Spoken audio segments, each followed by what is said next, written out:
Ito na-realize ko lang Ewan ko kung may mapupulot ka. Pero hindi lahat ng tao pwede mong pagkatiwalaan. Kahit kumpare mo pa yan. Lalong higit sa lahat, kahit kausap mo palagi yan. Hindi mo pwedeng pagkatiwalaan yan. Dadating at dadating ang pagkakataon, ilalaglag kanyang mga putang inang yan. Kaya ako, hindi to banta. Isa tong paalala. Malawak ang espasyo sa langit at malawak din ang espasyo sa impyerno. Mamili ka lang kung saan ka pupunta. Ingat ka. Naka-brum-brum ka pa naman.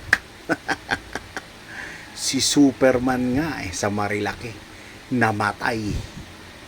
Ikaw pa kaya na kupal, impokreto, plastic, palimbing, at lalong higit sa lahat, naiinggit ka dun sa mga taong at mga sitwasyon sa buhay na hindi mo pa nararanasan kahit kailan. Think about it, kupal.